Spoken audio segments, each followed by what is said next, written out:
শুভ সকাল, কেমন আছেন সবাই? আজ জার্মান ভাষা শিক্ষা নিয়ে বিশেষ কিছু গঠনমূলক আলোচনা করব, যারা নতুন ভাষা শিখবেন অথবা শিখছেন তাদের জন্য খুবই গুরুত্বপূর্ণ। আমরা জানি জার্মানিতে জব ভিসা, স্টুডেন্ট ভিসা, অন্যান্য বিষয়ে যে সকল সুযোগ সুবিধা দেয় তা পৃথিবীর অন্য কোনো দেশ দেয় না। তাই মানুষ জার্মান যাওয়ার জন্য বিশেষভাবে আকর্ষিত হচ্ছে। আর জার্মান যাওয়ার জন্য সবচাইতে গুরুত্বপূর্ণ শর্ত হচ্ছে জার্মান ভাষা। যে জার্মান ভাষায় যত বেশি দক্ষ হতে পারবে তার জার্মান যাওয়া ততই সহজ হয়ে যাবে। আপনারা যারা নতুন জার্মান ভাষা শিখবেন অথবা শিখছেন তাদের মধ্যে অনেক প্রশ্ন ও বিভ্রান্তি কাজ করে, যেমন জার্মান ভাষা কোথায় কিভাবে শিখব, অনলাইনে নাকি অফলাইনে, কোন শিক্ষক অথবা কোন প্রতিষ্ঠানে পড়লে ভালো হয়। আশা করি এই ভিডিওতে আপনার সকল প্রশ্নের উত্তর পেয়ে যাবেন এবং কি আপনার সকল বিভ্রান্তিও দূর হয়ে যাবে ইনশাল্লাহ। অনলাইন অফলাইন দুইভাবে ভাষা শেখা যায়, তবে কিছু সুবিধা ও অসুবিধা রয়েছে। যেমন আমি যদি অনলাইনে ভাষা শেখার কিছু সুবিধার কথা বলতে চাই, অনলাইনে যেহেতু আপনি ঘরে বসে ক্লাস করতে পারবেন তাই অনেক ভালো মনোযোগ দিতে পারবেন। তাছাড়াও আপনি যদি বাসায় না থেকে কোনো কাজে অন্য কোথাও থাকেন তাও আপনি অনলাইনে ক্লাস করতে পারবেন, ক্লাস মিস হওয়ার কোনো সম্ভাবনাই নেই। এরপরও যদি কোনো কারণবশত ক্লাস মিস হয়ে যায় তাহলে আপনি ক্লাস রেকর্ড দেখে ক্লাসটি করে নিতে পারবেন। তবে অনলাইনে ভাষা শেখার তেমন বিশেষ কোনো অসুবিধা লক্ষ্য করা যায় না। যদি নেট কানেকশন খারাপ থাকে ক্লাস করতে একটু সমস্যা হতে পারে। এছাড়াও অনলাইনে প্রতারিত হওয়ার ঝুঁকি থাকে, তবে যারা প্রকৃত শিক্ষক তারা কখনোই প্রতারণা করে হারাম টাকা উপার্জন করার মনোভাব রাখে না। এখন আসি অফলাইনে ভাষা শেখার সুবিধা কী।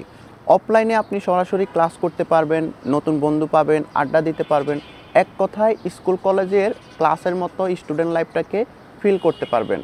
কিন্তু অফলাইনে ভাষা শেখার কিছু অসুবিধা রয়েছে, যেমন অফলাইনে ভাষা শেখানোর প্রধান প্রতিষ্ঠান হচ্ছে গোয়েতে ইনস্টিটিউট। গোয়েতে ইনস্টিটিউট ছাড়াও আরও কিছু ইনস্টিটিউট রয়েছে যারা অফলাইনে ভাষা শেখায়, কিন্তু আমাদের দেশে পর্যাপ্ত পরিমাণ প্রতিষ্ঠান নেই যারা অফলাইনে ভাষা শেখাবে। যে কয়টা হাতে গোনা প্রতিষ্ঠান আছে সেগুলো হয়তো আপনার বাসা অথবা আপনার শহর থেকে অনেক দূরে। সেক্ষেত্রে আপনি যাতায়াত করে ভাষা শেখাটা অনেক কষ্টসাধ্য হয়ে যেতে পারে, অথবা আপনি ইনস্টিটিউটের পাশাপাশি কাছাকাছি একটা বাসা ভাড়া নিয়ে থাকতে হবে। আর যদি ঢাকা শহরের কথা বলি, আপনার ক্লাস যদি হয় 2 ঘন্টার, যাতায়াতেই লাগবে 2 ঘন্টারও বেশি। তাছাড়া আপনি যদি গোয়েত ইনস্টিটিউটে ভাষা শিখতে চান তাহলে A1, A2, B1 লেভেল পর্যন্ত শিখতেই শুধুমাত্র কোর্স ফি লাগবে প্রায় 90,000 টাকা। এছাড়াও যাতায়াত খরচ, বাসা ভাড়া নিয়ে থাকলে বাসা ভাড়া খরচ এবং অন্যান্য আরও কিছু খরচ রয়েছে। যাই হোক, অফলাইনে এত টাকার 3 ভাগের 1 ভাগেরও কম টাকা দিয়ে আপনি অনলাইনে ভাষা শিখতে পারবেন। কে কোথায় ভাষা শিখবেন সেটা একান্তই ব্যক্তিগত ব্যাপার, কিন্তু অনেকেই মনে করেন শুধুমাত্র গোয়েতে ইনস্টিটিউট অথবা অন্যান্য কোনো অফলাইন প্রতিষ্ঠান থেকে অফলাইনে ভাষা শিখলে ভালোভাবে পাস করা যায়। এটি হচ্ছে একটি ভুল ধারণা।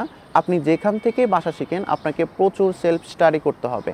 আপনাকে প্রতিষ্ঠান অথবা শিক্ষক শুধুমাত্র বুঝিয়ে দিতে পারবে, দিক নির্দেশনা দিতে পারবে, কিন্তু যেটা সেলফ স্টাডি প্র্যাকটিস সেগুলো আপনার নিজেই করতে হবে। সেজন্য আপনি যেখান থেকে পড়েন, আপনার যদি প্রিপারেশন ভালো থাকে, আপনার যদি প্র্যাকটিস ভালো থাকে, আপনার যদি যোগ্যতা থাকে, তাহলে আপনি অবশ্যই পাস করবেন ইনশাল্লাহ। সকল কিছু বিবেচনা করলে আমার মতে অনলাইনে ভাষা শেখাটাই সবচাইতে বেটার হয়। এরপরও অনেকের অনেক সমস্যা থাকে। অনেকে বলে যে অনলাইন ক্লাসে মন বসে না। এটা হচ্ছে সম্পূর্ণ ফাও কথা। গার্লফ্রেন্ডের সাথে ঘন্টার পর ঘন্টা অনলাইন ক্লাস করতে পারে, তখন বিরক্ত আসে না, তখন মন বসে, কিন্তু যত সব সমস্যা অনলাইনে ভাষা শেখার ক্ষেত্রে। কি আশ্চর্য ব্যাপার। যাই হোক, এখন কথা হচ্ছে অনলাইনে কোথায় ভাষা শিখবেন। অনলাইনে ভাষা শেখা যেমন গুরুত্বপূর্ণ, কোথায় ভাষা শিখবেন সেটাও কিন্তু অনেক গুরুত্বপূর্ণ। আপনাকে কিছু বিষয়ে অবশ্যই অনেক সতর্ক থাকতে হবে। আমি একজন শিক্ষক হিসেবে সকল শিক্ষকের সম্মান ও শ্রদ্ধা করি, কিন্তু কিছু অনলাইন শিক্ষক আছে যারা অতিরিক্ত স্টুডেন্ট পড়ায়, তারা শুধুমাত্র ক্লাস করানোটাকেই দায়িত্ব মনে করে। কিন্তু একটা স্টুডেন্ট ঠিকমতো ক্লাস করছে কিনা, কতটুকু শিখছে, কোথায় কোথায় তার দুর্বলতা আছে, কোন জায়গায় কতটুকু ইমপ্রুভ করতে হবে, এই দায়িত্বগুলো তারা পালন করে না। জার্মান ভাষা দীর্ঘমেয়াদী হয়ে থাকে। B1 লেভেল পর্যন্ত শেষ করতে 7-8 মাস সময় লেগে যায়। একটা স্টুডেন্টকে যদি ঠিকমতো গাইড করা না হয় তাহলে এত লং টাইম ধরে মোটিভেশন ধরে রাখতে পারে না, ফলে অনেকেই মাঝপথে ভাষা শেখা ছেড়ে দেয়। আরও খারাপ লাগার বিষয় হচ্ছে কিছু শিক্ষক আছে যারা B1 লেভেল পর্যন্ত শেষ করিয়ে দেয়, কিন্তু ভালোভাবে এক্সাম প্রিপারেশন করায় না। ফলে স্টুডেন্টরা এক্সাম দেওয়ার জন্য ভালো কনফিডেন্স পায় না এবং এক্সাম দেওয়ার পর পাস করা নিয়ে চিন্তিত থাকে। একটা কথা হচ্ছে কি, বইয়ের রিডিং পড়তে পারা আর এক্সাম দেওয়া সম্পূর্ণ ভিন্ন হয়ে থাকে। এক্সামের প্রত্যেকটা মডিউলের ট্রিক্সগুলো বোঝা খুবই গুরুত্বপূর্ণ। তাই একটা স্টুডেন্ট যদি ভালোভাবে এক্সাম প্রিপারেশন না নেয় তাহলে এক্সামে পাস করা কখনোই সম্ভব না। আর নিজে নিজে এক্সাম প্রিপারেশন নিতে গেলে অনেক ঘাটতি থেকে যায়। সেজন্য একজন শিক্ষকের সাপোর্টিংটা খুবই গুরুত্বপূর্ণ। সবচাইতে বড় কথা হচ্ছে B1 এক্সাম দিতে 18,000 টাকা লাগে। আপনি যদি এক্সাম দিয়ে পাস না করেন তাহলে আপনার এই টাকাগুলো লস। যদিও আপনি পরবর্তীতে আবার এক্সাম দিতে পারবেন, কিন্তু কয়বার এক্সাম দিবেন? অনেকে আছে শুধু এক্সাম দিতে দিতেই প্রায় 70-80 হাজার টাকা শেষ করে ফেলে। তাছাড়াও মোটিভেশন নষ্ট হয়ে যায়, সময় নষ্ট হয়, মনের মধ্যে একটা ভয় ঢুকে যায়। সেজন্য আমি মনে করি একটা স্টুডেন্টকে B1 লেভেল পর্যন্ত শেষ করানোটা যেমন দায়িত্ব, ভালোভাবে এক্সাম প্রিপারেশন করাটাও একজন শিক্ষকের দায়িত্ব।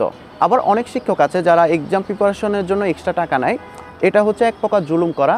যারা এমনটা করে আমি তাদের উদ্দেশ্যে বলবো, শিক্ষকতার মূল উদ্দেশ্য শুধুমাত্র টাকা ইনকাম করাই নয়। সেজন্য আপনি যতগুলো স্টুডেন্ট পড়ানোর ক্যাপাসিটি আছে ঠিক ততগুলো স্টুডেন্ট পড়ান, যতগুলো স্টুডেন্টের দায়িত্ব নেওয়ার অ্যাবিলিটি আছে ঠিক ততগুলো স্টুডেন্টের দায়িত্ব নিন। আর যারা নতুন ভাষা শিখবেন অথবা শিখছেন তারা এই বিষয়গুলো যাচাই করে নেবেন। একজন শিক্ষক অথবা একটা প্রতিষ্ঠান কীরকম পড়ায় তার চাইতে গুরুত্বপূর্ণ আপনি তার কাছে কতটুকু শিখতে পারতেছেন। ভাষা শিখতে আমাদের সাথে যোগাযোগ করতে পারেন, তবে এটি বাধ্যতামূলক নয়। আমাদের কাছেই ভাষা শিখতে হবে এমনটা না। আপনি যেখানে কমফোর্ট ফিল করেন আপনি সেখানে ভাষা শিখবেন, তবে আমাদের কাছে ভাষা শিখতে হলে আমাদের কিছু রুলস মেনে চলতে হবে। যেমন যত ইচ্ছে তত প্রশ্ন করতে পারবেন, কিন্তু বিশেষ কোনো সমস্যা ছাড়া ক্লাস মিস করা যাবে না। আর অবশ্যই ক্লাসে যা পড়ানো হবে তা বাসায় প্র্যাকটিস করতে হবে এবং প্রতিদিন সর্বনিম্ন 3 ঘন্টা পড়তে হবে। এবং ক্লাস করার সময় অন্য কোনো কাজ করা যাবে না, সম্পূর্ণ মনোযোগ ক্লাসে থাকতে হবে। আপনি যদি এই রুলসগুলো মেনে না চলতে পারেন তাহলে আমাদের কাছেই কেন, কারো কাছে ভাষা শেখার প্রয়োজন নেই। কারণ এই রুলসগুলো যদি আপনি না মেনে চলেন তাহলে আপনি ক্লাস ঠিকই করবেন কিন্তু আপনি জার্মান ভাষা শিখতে পারবেন না। সেজন্য একটু ভেবেচিন্তে সিদ্ধান্ত নেবেন, অযথা নিজের টাকা ও সময় নষ্ট করবেন না। সকাল সকাল ভিডিও করার কারণে গলার অবস্থা এতটা ভালো না, আর ইতিমধ্যে অনেক রোদ উঠে গেছে। সেজন্য যদি সাউন্ড কোয়ালিটি অথবা ভিডিও কোয়ালিটি একটু খারাপ হয় ক্ষমার দৃষ্টিতে দেখবেন। আমাদের কোনো হেল্প লাগলে হোয়াটসঅ্যাপে যোগাযোগ করতে পারেন। হোয়াটসঅ্যাপ নাম্বার এবং কি গ্রুপের লিঙ্ক আপনারা ভিডিওর নিচেই পেয়ে যাবেন। সো আজকের জন্য এতটুকুই, দেখা হচ্ছে পরবর্তী কোনো ভিডিওতে। সবাই সুস্থ থাকবেন, ভালো থাকবেন। আউফ বিডাজেহেন।